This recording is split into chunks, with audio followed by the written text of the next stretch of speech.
Leafs lose.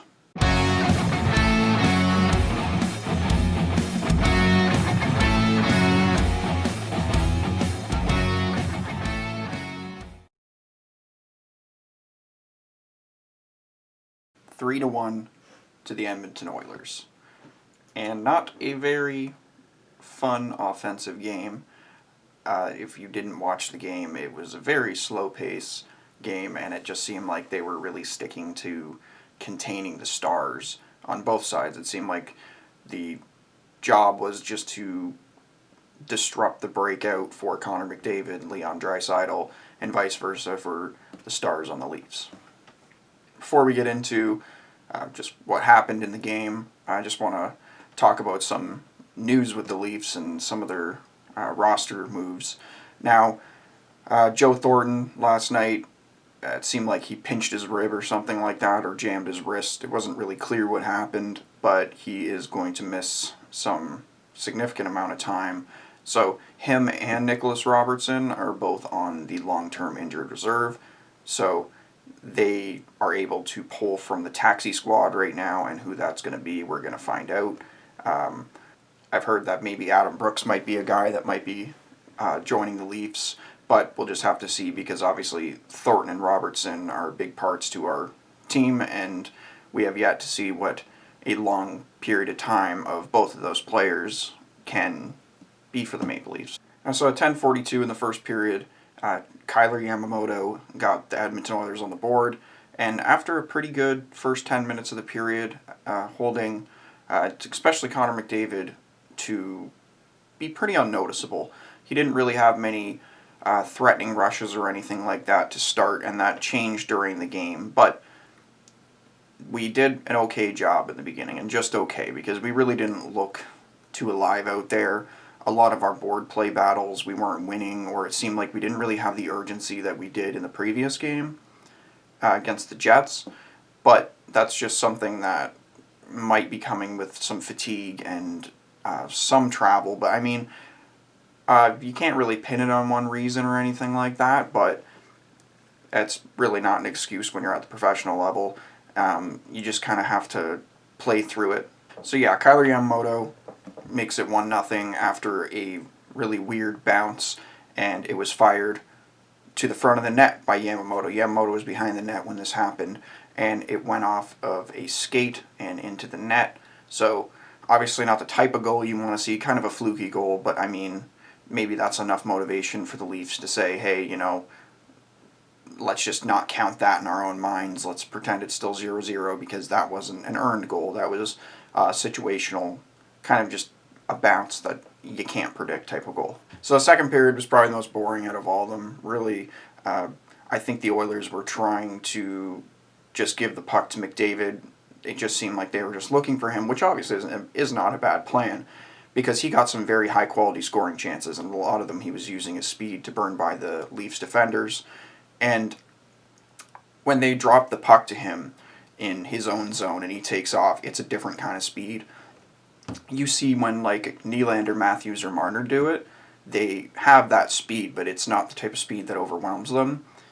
And although maybe if they are caught flat-footed or the guy isn't as fast backwards as another defenseman, they'll take advantage of him. But McDavid seems to be able to take advantage of anyone who is skating forward or backwards. He just has that next level of speed. So it took till the third period for another goal to happen, and it was for the Leafs. Austin Matthews, he had a really good play there.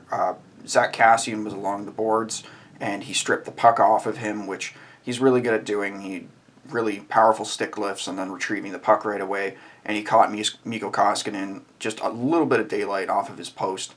And you can see from a great camera angle that they showed the goal. Matthews, I think he saw the hole, and I don't know if he was aiming directly for it or in the general direction, but nonetheless, he still got it through there, which is impressive. But Mikko Koskinen is kind of known to give up those bad ones, and a lot of the times he's very tall, so a lot of the times it's when the goalies are a bit taller, they play a little bit more of a stand-up style or a hybrid style, because it takes a lot more energy and time for them to get into butterfly, so they have a little bit more of a hybrid butterfly style.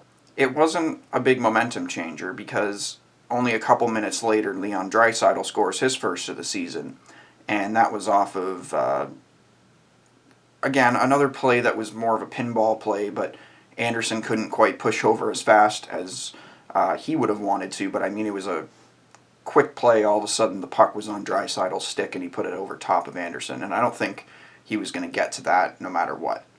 So that's 2-1 for the Oilers. Now, so we had some power play chances in the third period, and they didn't look bad, but it just felt like we did not have a shoot-the-puck mentality, and that went for both teams because the shot total was pretty low, 26-22 for us, and with a team like us, with the firepower we have, you're kind of thinking you're going to get a little bit more shots on goal, but it wasn't just that they were clogging the lanes up. There were a lot of times where we should have been shooting, and we were just looking for that cross-ice pass to Matthews or Marner, and we weren't utilizing the points enough and getting their shots through.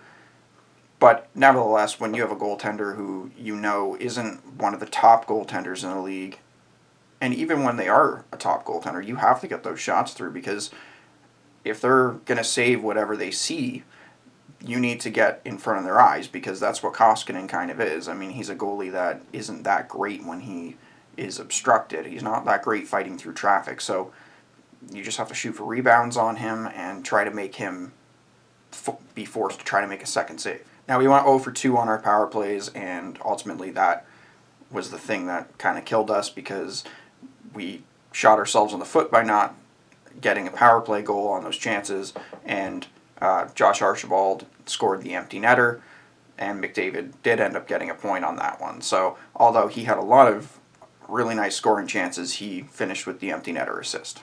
Out of everything, I'd say the positive of this game was definitely Frederik Andersen. He still had a good game.